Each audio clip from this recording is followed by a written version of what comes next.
Hello guys, I'm Lee and welcome back to Barham Engines channel.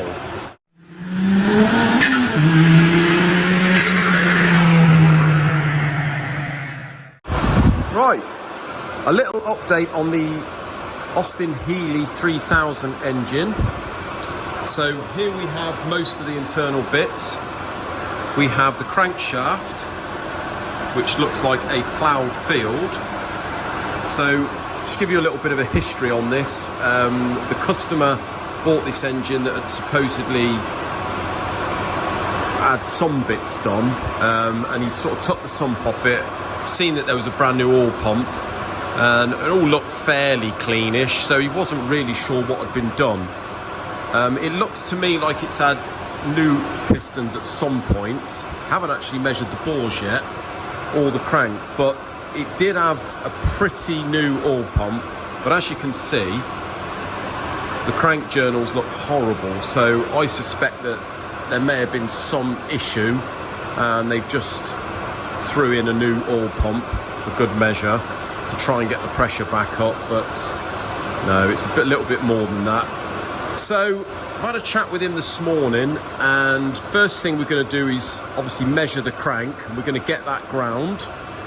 I'm going to have a look at the bores. He said one of the bores look a little bit iffy, so I'm going to just measure the bores, see what it's bored to, if anything, and then bore it, see what pistons are available, and then rebore it to the next available size. And the camshaft is down here.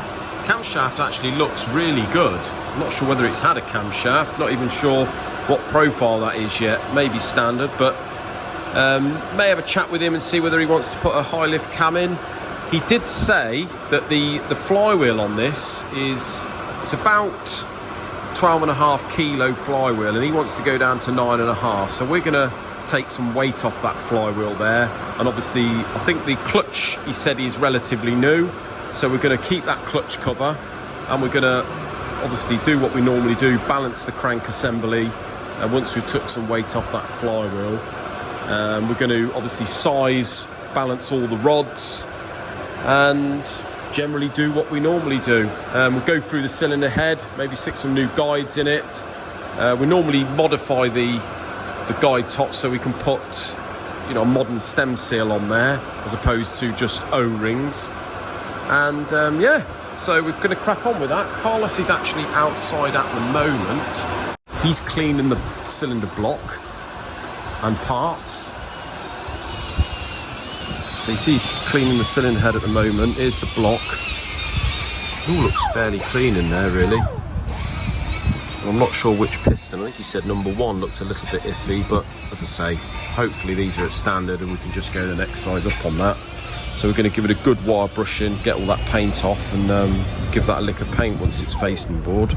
Got a few bits and bobs come in here. I've still got to finish the alpha block there. These are the liners for the alpha block for Bob. We've got to get the liner heights correct there. I'm going to do that at some point this week. But a couple of RD 350 barrels come in this morning. Again, got to measure those bores, rebore those to the next size up, and let him know what size they've cleaned at. He will then order the piston, get them to us, and then we can finish honing those as we normally do. We've got a box here turned up from our friends at PJ Motorsport up in Wolverhampton. They're a Cosworth specialist, top blokes. They normally send down their rods to be sized and sometimes fit small ends if need be, and balance the rods. So I think there's 3 sets of rods in there for me to do. But the title of today's video, guys, is to do with this Cosworth block here. Now this Cosworth block has been set up on this mill now for nearly 2 weeks, and we have ordered off one of our suppliers a load of long studs. We've ordered the 10 long studs for this block and the 6 long studs for the other block down there, and we've also ordered 2 sets of the oil jets that we've got to do the machining for. Now this is, as I say, it's all set up and aligned, ready for us to put those oil jets in.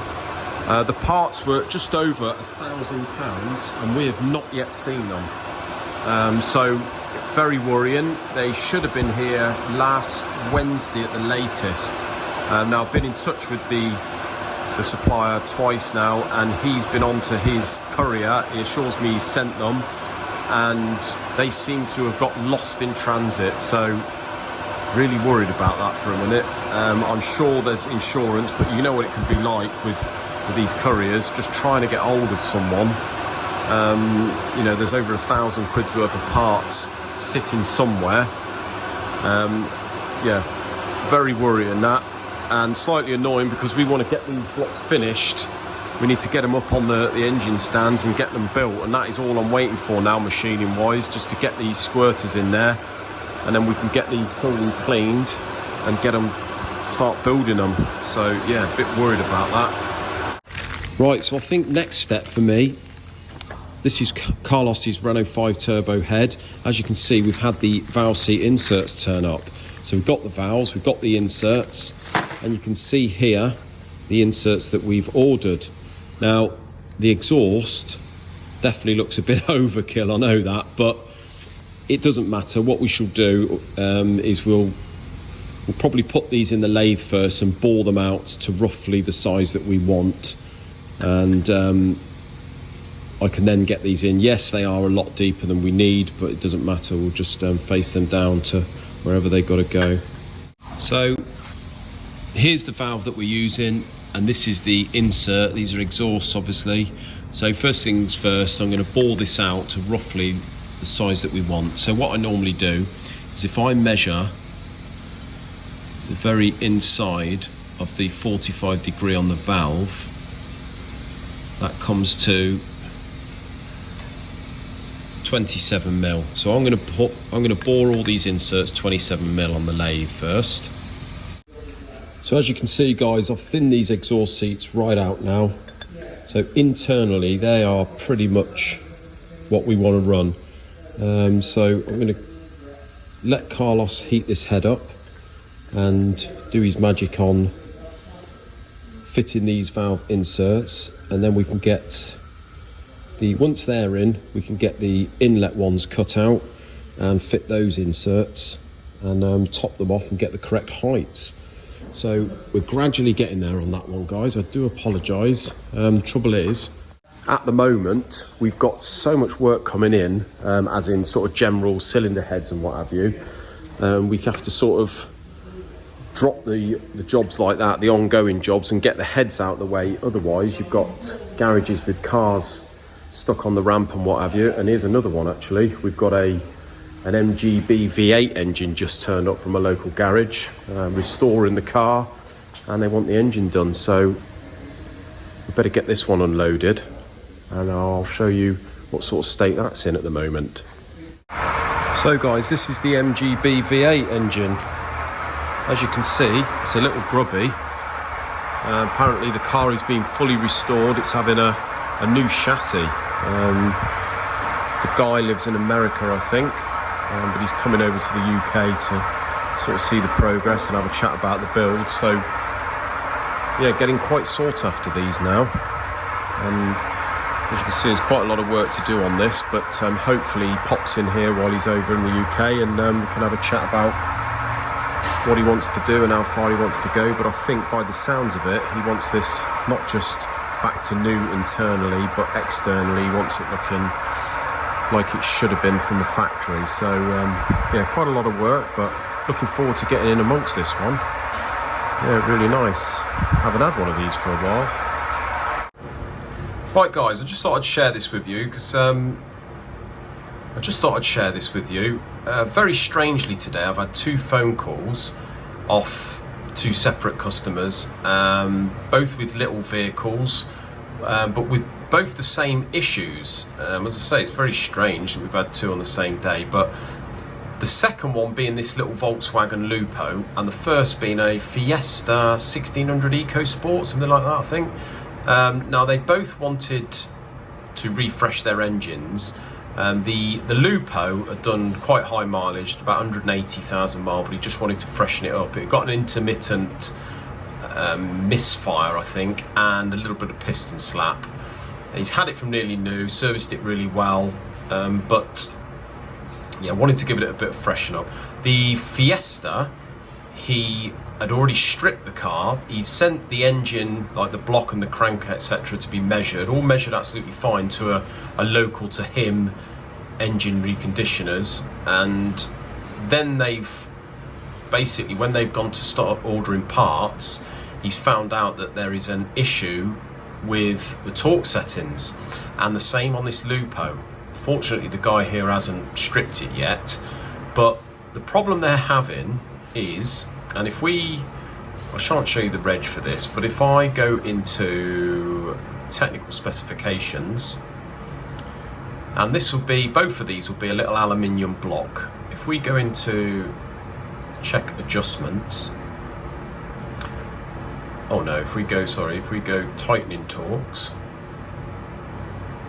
go down and go to, you've got main bearings here, which will be the main bearing caps.